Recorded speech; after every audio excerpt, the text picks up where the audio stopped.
Vous êtes sur Gabon 24, c'est l'heure de votre grande édition. Voici les principaux titres. Au Gabon, tradition respectée ce samedi, autorités et agents des différentes administrations ont procédé au nettoyage de leur environnement professionnel. Les Échos, c'est dans cette grande édition. Au Rwanda, l'ex-officier Pascal Simbingangwa, condamné en première instance pour son rôle présumé dans le génocide des Tutsis en 1994, était ce samedi à la barre à Bonini au dernier jour du procès en appel. Sa défense a plaidé vendredi l'acquittement pur et simple. Le verdict est attendu. Voilà pour les titres. Madame, Messieurs, bienvenue à tous. Démarrons cette grande édition d'information avec les agents du ministère de l'Intérieur qui ont commémoré ce samedi la journée citoyenne en compagnie de leur ministre de tutelle. Tous armés de matériel de nettoyage, ils ont procédé ce jour à l'embellissement de leur environnement professionnel. Le point de cette activité avec Sibyl Mengue et Nina Masunga. Célébrée tous les premiers samedis de chaque mois, la journée citoyenne au Gabon a vécu. Au ministère de l'Intérieur, ce samedi, les agents de ce département ministériel ont tous mis la main à la pâte pour nettoyer leur environnement professionnel. Tous, y compris le ministre de l'Intérieur lui-même, pour qui cette journée a tout son sens. Les êtres humains portent des soins à leur corps, autant nous devons également porter ces mêmes soins à notre environnement, aussi bien professionnel, domestique. Donc, c'est le sens que l'on peut donner en résumé à cette journée citoyenne. Nous avons, pour ce premier samedi du mois de décembre, décidé de porter quelques soins en ce qui concerne le siège du ministère de l'Intérieur. Nous avons contribué aussi bien les forces de police nationale que ceux de l'administration centrale à rendre cet endroit plus acceptable en coupant de l'herbe, en le nettoyant. Instaurée par le chef de l'État depuis 2010, la journée citoyenne a pour vocation d'inculquer le respect de l'intérêt public, mais surtout de contribuer à la lutte contre l'insalubrité dans les villes et les villages du pays, mais également contre les actes d'incivisme dont font montre certains concitoyens.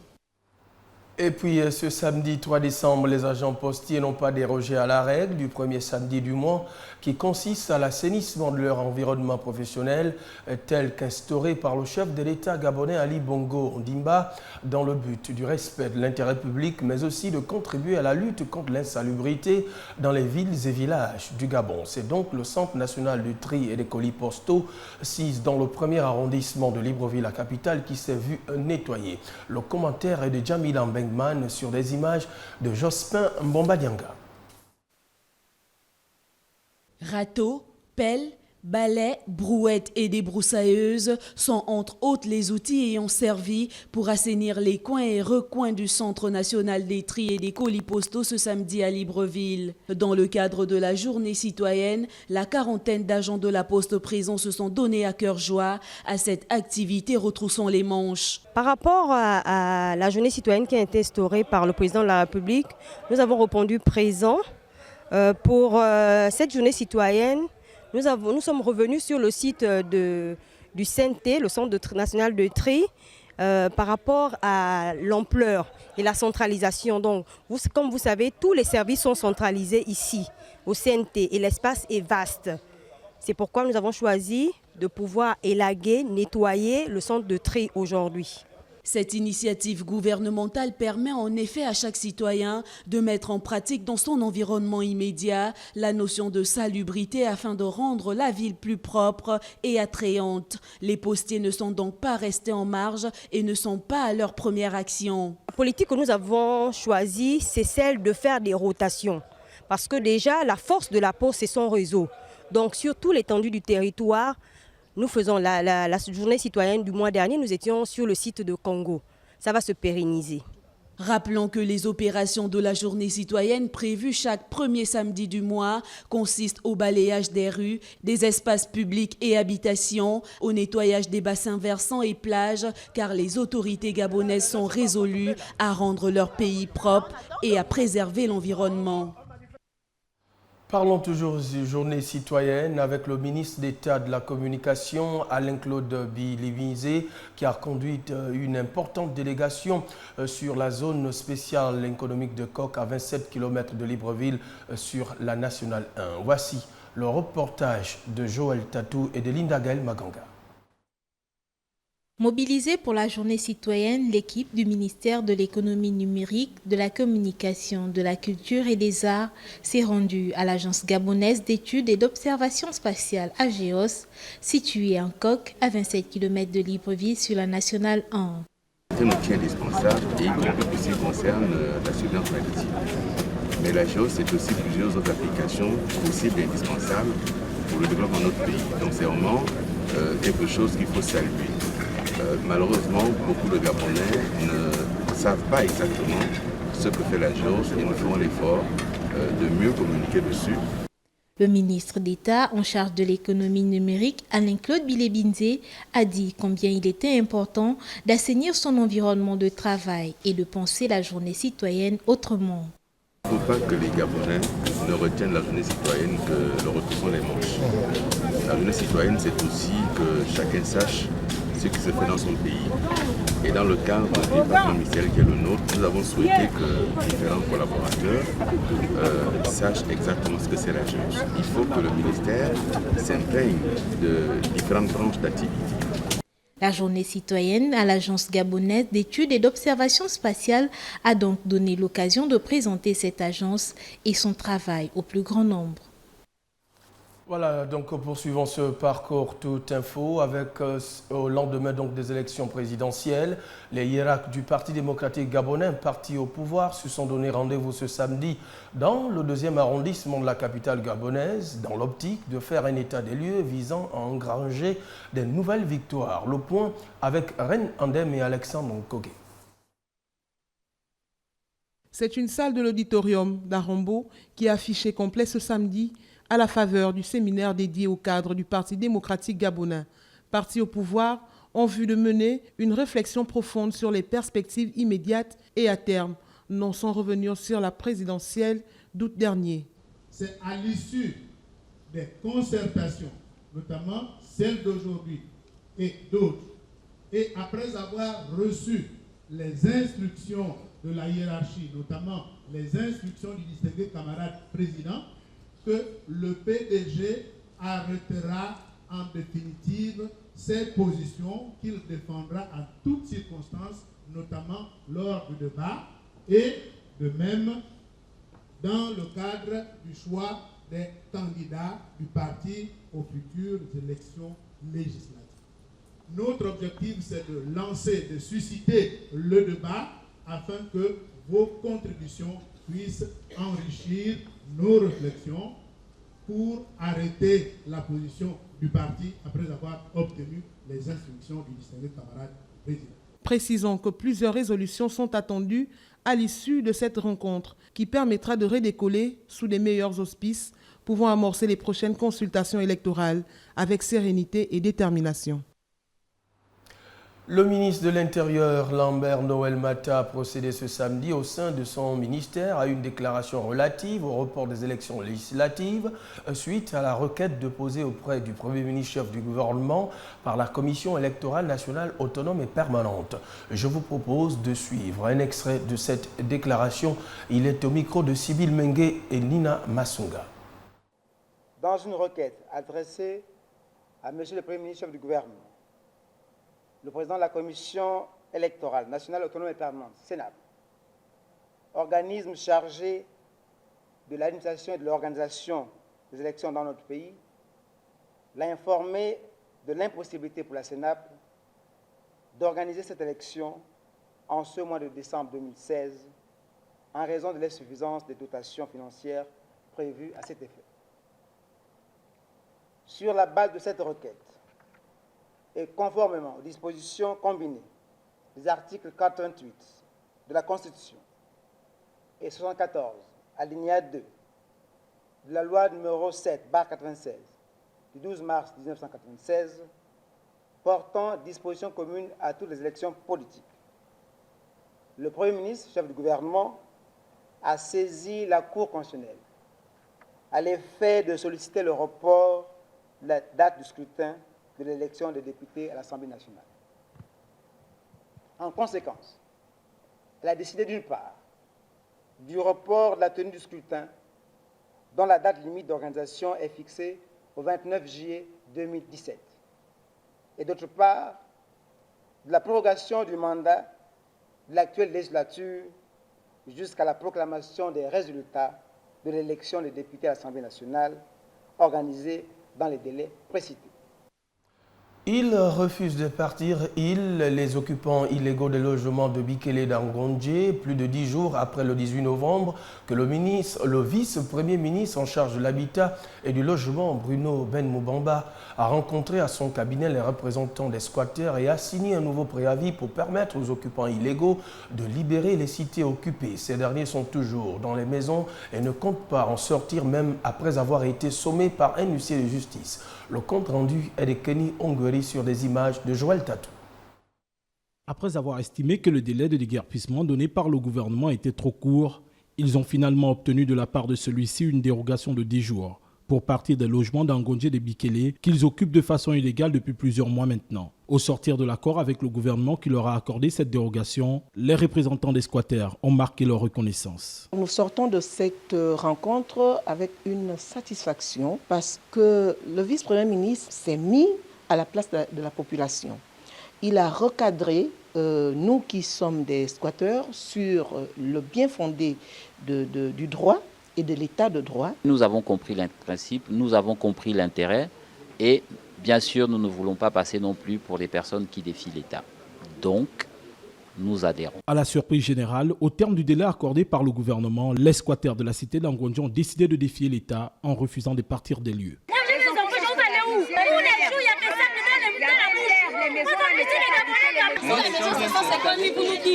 On va partir parce que non seulement le délai est court et on est en période de fête. La présence de l'huissier sur les lieux pour constater la résistance des occupants illégaux des 10 logements est sans appel. Dans cette cité, il y a des résidents illégaux. Et donc nous venons constater effectivement leur occupation après leur avoir sommé de quitter les lieux. S'étant volontairement installés dans ces cités inachevées d'Angondje et de Bikele courant juin et juillet 2016, les squatteurs s'exposent désormais à des sanctions prévues par la loi. Allons à présent avec cette cérémonie de clôture de la 11e édition des escales documentaires de Libreville à l'Institut français du Gabon ce vendredi 2 décembre 2016. Après donc plusieurs mois de préparation et d'organisation de ce grand festival cinématographique, le prix de la jeunesse, du jury, le prix Charles Mensa et le prix de la mairie de Libreville ont été décernés aux méritants. Les détails dans ce reportage de Jamila Bengman et de Nina Masunga.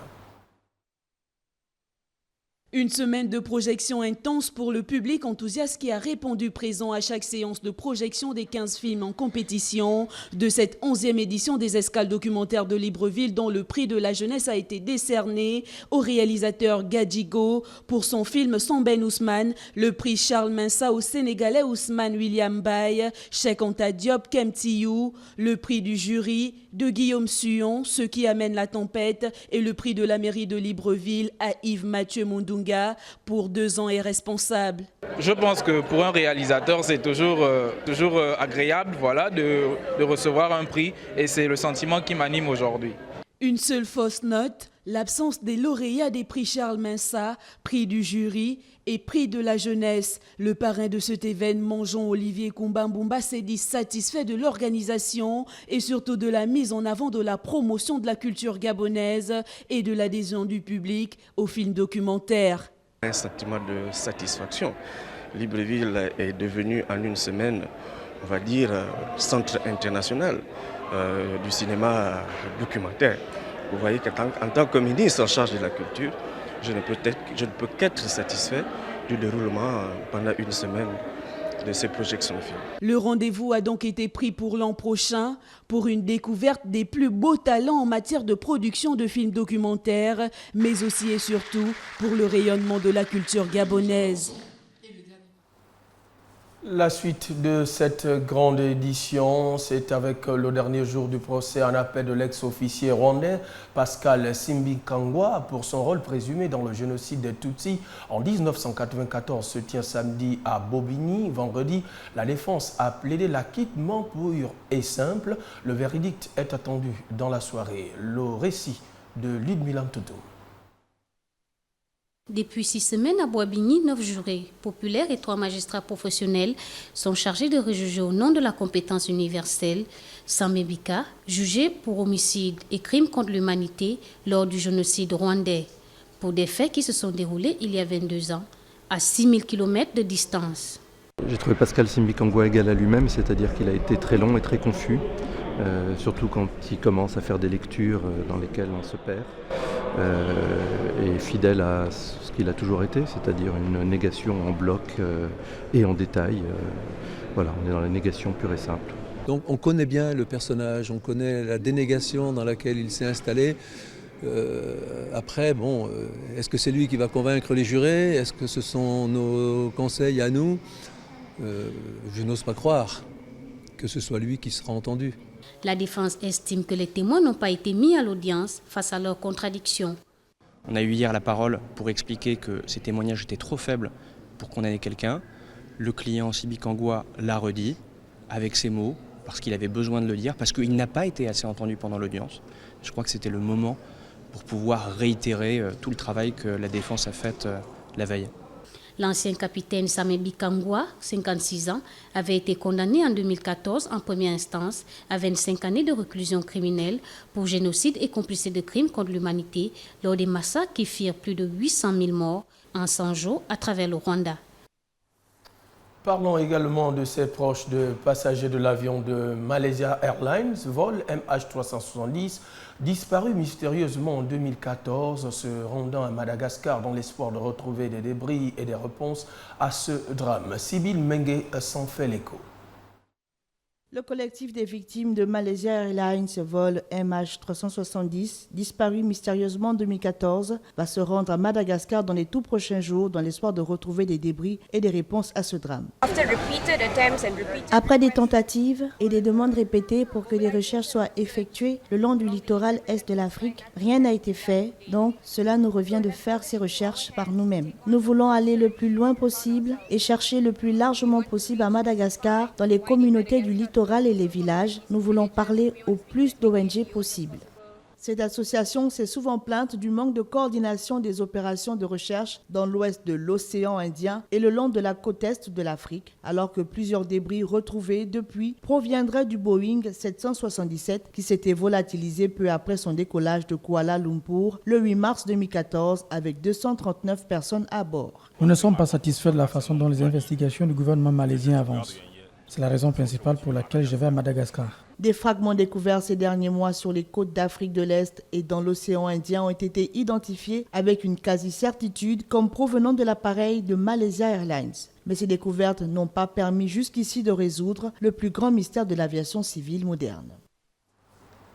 Allons faire une escale au Nigeria avec ce tribunal nigérian qui a ordonné vendredi la libération sans condition et dans les 45 jours du chef du groupe chiite, mouvement islamique du Nigeria, et de son épouse détenue depuis 1 an sans procès par le département des services d'État. Bienvenue Nelkem, s'en fait l'écho. Ibrahim Zakzaki et sa femme avaient été arrêtés en décembre 2015 à Zaria, ville du nord du Nigeria, après des affrontements sanglants avec l'armée nigériane, au cours duquel le leader chiite a perdu un œil et a été partiellement paralysé. Le juge Gabriel Kolawole a tranché en sa faveur, affirmant que le DES et le ministère de la Justice avaient été incapables de prouver la légalité de cette détention préventive.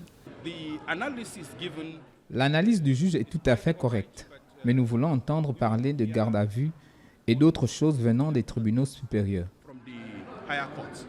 Le juge Kolawole a ordonné que le requérant soit libéré dans un délai de 45 jours, avec la charge au ministère de la Justice de fournir un logement aux plaignants et à sa famille à leur libération. Le leader religieux et son épouse se sont vus accorder chacun 25 millions de naira, ce qui équivaut à 74 000 €, soit 44 400 000 francs CFA, en compensation de leur détention illégale. Au Nigeria, les chiites forment une petite minorité au sein de la communauté musulmane, essentiellement sunnite, qui constitue la moitié de la population. Les militaires ont accusé des partisans d'Ibrahim Zakzaki d'avoir tenté d'assassiner le général Tukur Yusuf Buratai, une accusation formellement démentie par le groupe chiite. C'était un des derniers rêves de Nelson Mandela. 3 ans après sa mort, il se concrétise. Oui, l'hôpital pour enfants qui porte le nom du héros de la lutte contre l'apartheid a ouvert ses portes vendredi à Johannesburg. Bienvenue Nelkem, nous fait le point. D'une capacité de 200 lits, l'hôpital Nelson Mandela se veut à la pointe de la technologie. Avec ses 450 infirmières et 150 médecins, il offre toute la gamme des soins dernier cri en matière de cancérologie, cardiologie ou neurologie. 3 ans après la mort de Mandela, son hôpital pour enfants devient réalité. C'était un de ses derniers rêves. L'équipement, les meubles, tout est fait pour les enfants. Cela parle aux enfants. Cela met les enfants à l'aise pour leur faire ressentir qu'un hôpital n'est pas un si mauvais endroit finalement. Nous souhaitons que les enfants puissent y jouer, laissons-les jouer, c'est ce qu'ils font tout le temps. En même temps, nous leur offrons les meilleurs soins nécessaires. L'histoire nous jugera sur les différences que nous pourrons faire dans la vie quotidienne des enfants, résumait Mandela en 2002 lors d'un discours au siège de l'ONU à New York. Un peu à l'image de la vie de son inspirateur, la naissance de cet hôpital fut un combat. Tout au long de son parcours, le premier président noir d'Afrique du Sud a fait du bien-être des jeunes générations une priorité. Cet hôpital, c'est l'expression que chaque enfant compte. Chaque enfant est important. Aucun enfant ne sera refusé parce que sa famille ne peut pas payer, assure Joe Seoloane, le directeur de la fondation pour l'hôpital pédiatrique. Parlons à présent de ce village de Buenaventura. Tout le monde le connaît, c'est lui qui a sauvé Fidel le 7 octobre 1963. Adon Rafael Silva Cabrera a sauvé Fidel Castro de la noyade pendant le passage d'un ouragan. Retrouvons une fois de plus, bienvenue Nelken. Adon Rafael Silva Cabrera, fermier connu comme l'homme qui a sauvé Fidel Castro le 7 octobre 1963. À l'époque, la ville d'Holguín, à quelques kilomètres de Buenaventura, est frappée par l'ouragan Flora, qui fera plus de 1200 morts dans l'est de l'île. Le fleuve La Riora est déchaîné et le pont qui l'enjambe s'est effondré. Fidel Castro, qui a pris la tête du pays en 1959, arrive sur place et décide de traverser le fleuve avec un tank amphibie. Mais une fois engagé, celui-ci commence à prendre l'eau. Fidel et l'équipe militaire qui l'accompagne sont pris au piège dans le tumulte du fleuve. Alors âgé de 32 ans, Adon Rafael se trouvait là par hasard. Après avoir sauvé un premier membre de l'équipe, Fidel m'a tendu la main et je l'ai sorti lui aussi, avec l'aide d'une corde accrochée au rivage, affirme-t-il. Je crois que ça a été l'émotion la plus grande que j'ai jamais ressentie dans ma vie et l'honneur le plus grand que j'ai eu de lui serrer la main. Et je suis désolé, depuis que j'ai appris la nouvelle, de ne pas avoir été là où il est mort pour lui donner la main à nouveau. Par la suite, le commandant a tenté à 2 reprises de lui exprimer sa gratitude en voulant lui faire construire une maison plus confortable, faisant même envoyer des artisans jusqu'au pas de sa porte, mais Adon Rafael a toujours dit non. Direction le Mexique, les maires de plusieurs grandes villes américaines réunis en congrès cette semaine à Mexico ont appelé vendredi à construire des ponts avec le Mexique au lieu de murs en réponse aux menaces du président élu Donald Trump. Gaël Mapsi pour le récit.